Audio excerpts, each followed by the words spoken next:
Picture this, right? It's late 1979. You've got this businessman sitting in Albuquerque, New Mexico. Just a totally normal guy, yeah. Right. And he points his custom-built radio equipment toward a nearby Air Force base, and he starts intercepting these bizarre, totally encrypted signals. Which is already a wild thing to do on a Tuesday night. Seriously. And he becomes completely convinced that he is listening to an alien civilization, actively communicating with a secret underground facility. Right. Now, the terrifying truth of this story, and the reason we're bringing it up for you today, is that he was absolutely right to be paranoid. I mean, he really was tapping into something highly classified. Oh, absolutely. But the monsters he was dealing with, they weren't extraterrestrial at all. They were entirely human. Yeah, and that reality, the human element of this, is honestly so much darker than any sci-fi script you could write.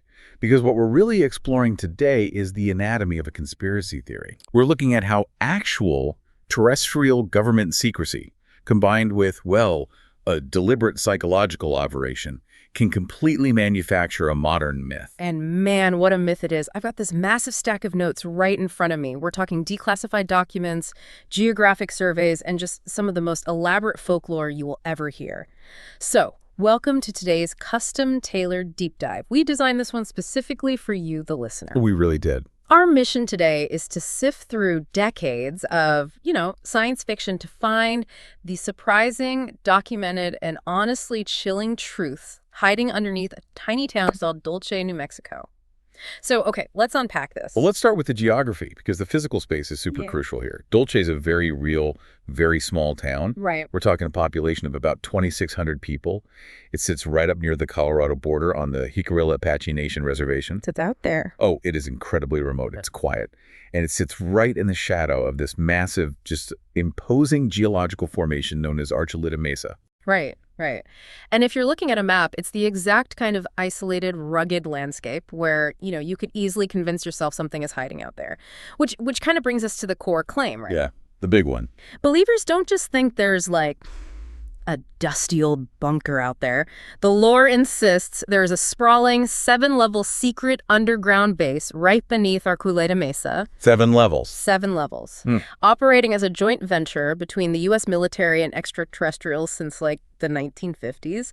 They even claim it's hooked up to a high-speed subterranean maglev train that shoots straight over to Area 51. Which is, what's fascinating here is the sheer bureaucratic precision of the claim. Because, myths usually operate in these vague shadows, right? Oh, for sure. Usually it's just I saw a light in the sky. Exactly. But the Dulce folklore reads like a corporate prospectus. The people pushing this theory mapped out exactly what happens on every single floor. Exactly. I have the alleged floor plan right here, and it is meticulously insane. It's like an evil corporate office building flipped upside down. That is the perfect way to describe it. So, okay, imagine you take an elevator down from the surface, right? Levels 1 and 2 are allegedly your standard administrative stuff. Just the boring day-to-day operations. Yeah. Security, communications, motor pools, human staff quarters, just, military guys drinking coffee underground. Establishing a baseline of mundane military operations before the descent. Precisely. Because then you drop to levels 3 and 4, and the vibe completely changes. This is where they supposedly run the top secret R&D, the laboratories, and mind control experiments. Naturally. Then you hit level 5, which is reportedly strictly alien housing, specifically for the gray aliens. Which is interesting in itself, right? Because it perfectly aligns with the standard pop culture extraterrestrial aesthetic that was solidifying in the public consciousness around the exact time these rumors started. Right. They didn't even invent a new alien. They just gave the ones we already recognized, like an underground apartment complex. Yeah, just gave them a lease. But then we drop to level 6, which is ominously named Nightmare Hall. That is quite the name. I know, right? According to the lore, this is a horrific genetic laboratory where they crossbreed humans, aliens, and animals. And finally, the absolute bottom, level 7, is supposedly dedicated to rows and rows of cryogenic storage for all these hybrid experiments. It's so incredibly detailed. It is. But looking at this, I have to stop and ask a basic logistical question. I want you to think about this for a second. Pouring concrete, venting air, generating power, moving earth. To build a 7-story subterranean city under a town of 2,600 people, You would need thousands of dump trucks, Thousands. massive ventilation shafts, a power grid that would light up satellite imagery like a Christmas tree. You've hit on the exact physical contradiction there. Yeah. I mean, Archuleta Mesa does have subterranean features. It does. Yeah, there are known natural gas reserves and documented geological activity. But decades of satellite observation, geological surveying, and natural gas drilling in that specific area have revealed absolutely zero infrastructure. None at all. None. No heat signatures from a massive underground power plant.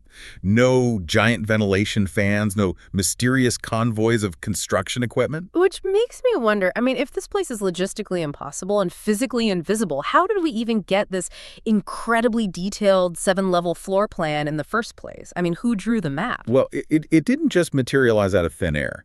It was meticulously constructed by a very specific cast of characters over the course of the 1980s and 90s. Okay. The blueprint you just read largely originates from a man named Thomas Costello. Okay. Enter Thomas Costello. According to the folklore, this guy wasn't just a theorist, right? He claimed to be a former base security officer, a guy who actually patrolled the halls of Dulce. Right, the insider. Yeah, and the story goes that he grew a conscience, packed a bag, and smuggled out this massive collection of evidence known as the Dulce Papers. The famous papers. We're talking photos, videos, and documents outlining the entire base layout, including Nightmare Hall. And then, so conveniently, he vanishes without a trace in the late 1980s. The Vanishing Act is a brilliant narrative device, honestly. No, it totally is. Because in the world of conspiracy theories, the absence of the whistleblower becomes the proof of the conspiracy. If he disappeared, well, it implies a sinister government strike team silenced him. Exactly. It adds instant dramatic weight to the whole thing. And Costello wasn't the only one pushing this narrative. In the 1990s, we get Phil Schneider. Oh, Phil Schneider. Yeah, he took this to a whole new visceral level. Schneider hit the UFO lecture circuit hard, claiming he was a former government geologist who actually helped build the base. But his marquee story, the one he is known for, was that in 1979 he was drilling underground and accidentally breached an alien cavern. Setting off a literal war. Yes, sparking a literal subterranean laser firefight between U.S. Special Forces and gray aliens. He would literally stand on stage, rip open his shirt, and show the audience his chest scars from an alien beam weapon. But wait, I gotta push back on this.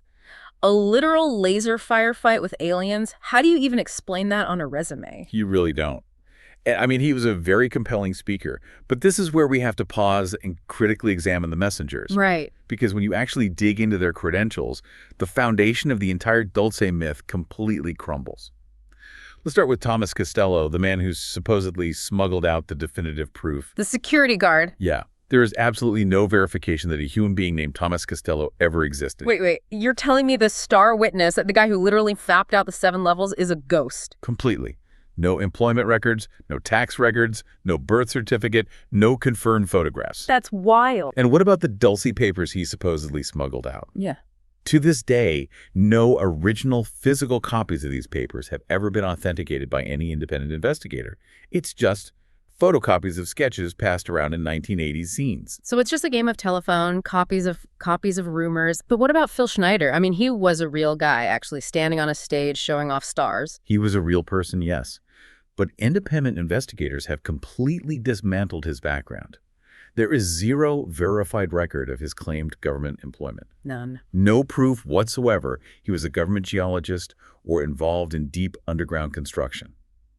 And as for the scars, medical professionals have pointed out they were entirely consistent with prior mundane surgeries he was known to have had. So Schneider is flashing surgical scars to packed auditoriums, and Costello doesn't even exist. So where is the actual proof? I mean, if I'm a security guard fleeing an alien genetic lab or a geologist surviving a laser battle, I am going straight to the New York Times with physical evidence. I'm not vanishing into thin air or just touring regional hotel ballrooms. Right. You'd want maximum visibility. Okay. And that brings us to the ultimate reality of the Dulce Base, the massive evidence vacuum. Despite decades of intense investigation by researchers from all sides of the belief spectrum, absolutely zero physical evidence has ever been produced. No alien technology recovered. No verified biological specimen. Wow. The United States government has never acknowledged the base, Even the local Jicarilla Apache tribal authorities, the people who actually live there and govern that land, they have repeatedly stated there is nothing matching these massive underground operations on their reservation. So what does this all mean? I really want you, the listener, to think about this. We have a physically impossible base. We have a star witness who doesn't exist. We have a geologist with no credentials. And we have exactly zero physical proof. So why didn't this just fade away into the back pages of some weird 1980s newsletter? Why did this specific story become one of the most enduring pieces of American folklore? Well, to understand why it stuck, we really have to look closely at the psychological groundwork of the time. The 1970s and 80s were a profoundly paranoid era in American history. Oh, for sure. You have to remember, this is post-Watergate, post-Vietnam. The public had just learned about real, dark government secrets, like the CIA's Encultra mind control experiments and the FBI's COINTELPRO operations. Stuff that sounded like conspiracy theories but was actually real. Exactly. Trust in official authority was at an absolute historic low. People were primed to believe the government was lying to them because the government had been lying to them. Okay, so the cultural soil is fertile for a conspiracy. But why an underground alien base in New Mexico? Why that specifically? Because of a very specific, very strange regional phenomenon. During that exact time, the American Southwest, and specifically this region of New Mexico and Colorado, experienced a massive wave of unexplained cattle mutilations. Right. Farmers were waking up to find their livestock dead with seemingly surgical precision, missing organs drained of blood, no tracks around the bodies. Precisely. And when local sheriffs and federal authorities investigated, they usually chalked it up to natural predators or scavengers. Which didn't satisfy anyone. Not at all. The locals didn't buy it. They thought the precision of the cuts. So you have a situation where a terrifying thing is happening to people's livelihoods, and the authorities either don't know the answer or are giving answers that feel completely insufficient. That creates a profound vacuum. A huge vacuum. And when authorities can't or won't tell you who is killing your livestock, the human imagination rushes in to fill the void. I see. So if the local sheriff can't explain it, then it must be the military. And if the military isn't claiming it, well, it must be something completely out of this world. Exactly, the thought process. You take that paranoia, add the remote, isolated nature of the Jicarilla Apache reservation, where outsiders can't freely roam or investigate, and it's just the absolute perfect dark corner for a myth to take root. It really is. But here is the crucial pivot. The cultural paranoia and the dead cattle primed the pump. But the Dulce myth endured and exploded because of something much more grounded. What's that? The United States government actually did intervene. Oh, wow. Not to cover up an alien base, but to deliberately create the illusion of one. Here's where it gets really interesting, because this is where we finally get back to the man from the very beginning of the deep dive. Paul Bennewitz. Yes. The businessman sitting in Albuquerque with his radio equipment.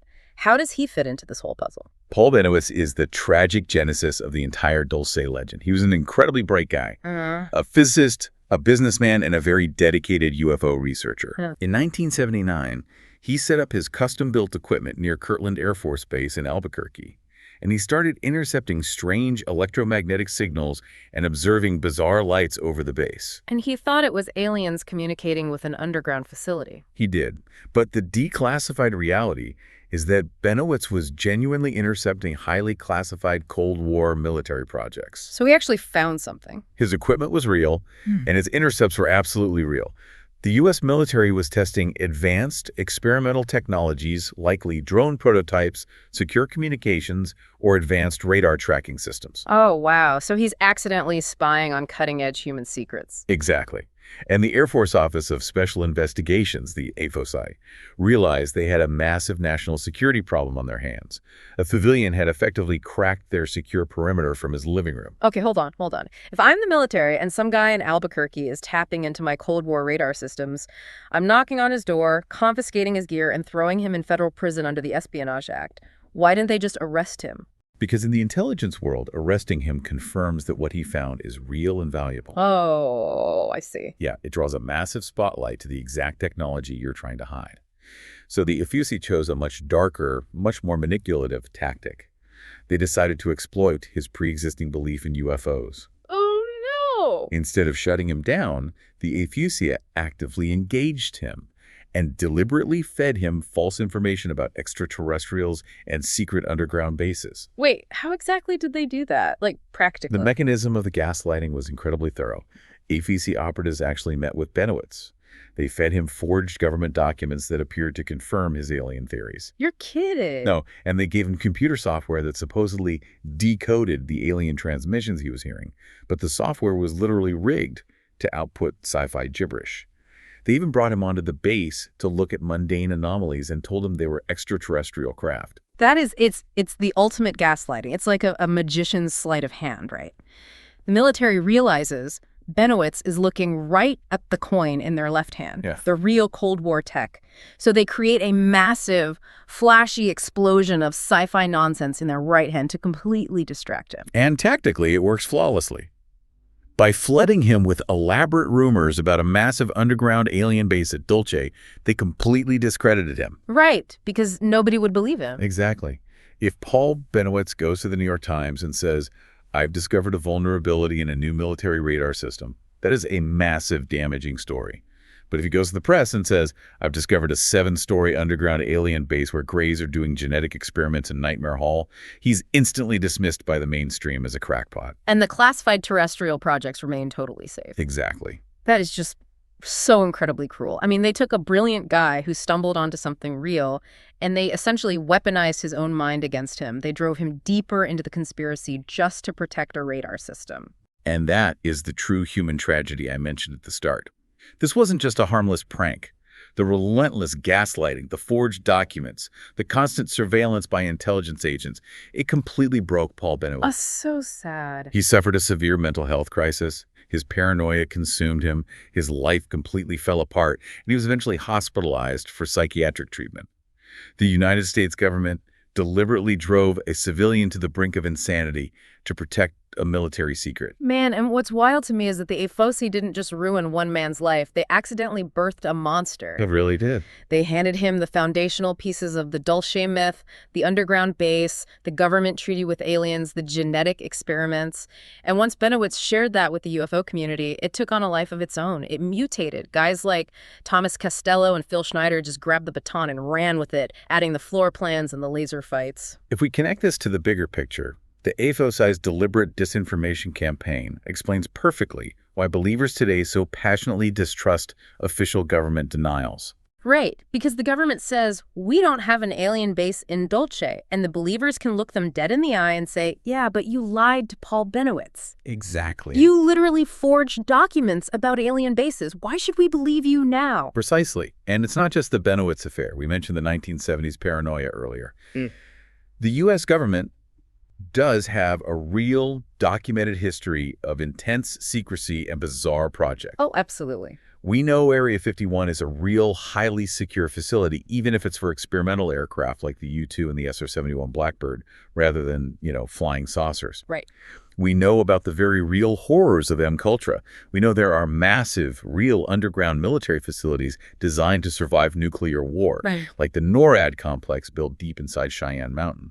So when you look at all those ingredients like real subterranean military bunkers, real history of mind control experiments, real secret test sites, and real military disinformation campaigns, it is not a huge leap for someone to stitch all those verifiable facts together and project them onto a giant fictional super base in New Mexico. Not a leap at all. The mythology is just an extreme exaggeration of the truth. The Dulce myth thrives because the government essentially proved to the public that they are willing to lie and construct elaborate UFO narratives to protect their interests.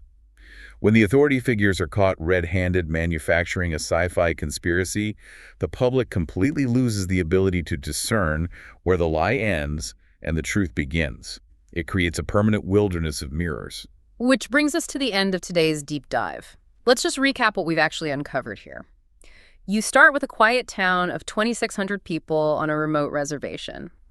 You add a terrifying, logistically impossible blueprint of a 7-level genetic nightmare lab. You populate the story with a radio enthusiast, a non-existent security guard, and a geologist showing off fake laser scars. And none of the lore holds up to physical scrutiny. No bodies, no authentic papers, no verifiable credentials, no massive power grids. But the reason the Dulce Base is ultimately one of the most enduring pieces of American folklore is because it's a perfectly mixed cocktail. It really is. It was blended from the very real ingredients of the post-Watergate era. Absolute distrust in authority, genuine, unexplained regional phenomena like the cattle mutilations, and most importantly, deliberate, malicious Cold War disinformation by the U.S. military. All of it poured into an isolated New Mexico landscape. The aliens in Nightmare Hall might be pure fiction, but the government cover-up of their own terrestrial military tech and the tragic destruction of a civilian's mind to protect it was absolutely real. And that leaves us with a fascinating and somewhat unsettling reality. The government actively utilized the public's fascination with the paranormal as a shield. They realized that UFOs are the perfect camouflage for black-budget tech, which raises an important question and a thought I want to leave you with today. Let's hear it. If the intelligence community successfully manufactured a wildly elaborate UFO conspiracy during the Cold War purely as a smokescreen to hide their classified operations, what real, highly classified, and totally terrestrial projects might be hiding in plain sight right now, safely concealed behind today's most bizarre and viral internet conspiracy theories? Wow, that really changes how you look at the internet. Next time you see a wild, elaborate theory trending online, you really have to stop and wonder, what mundane, real-world secret are they trying to distract you from? Thanks for joining us on this deep dive. We'll see you next time.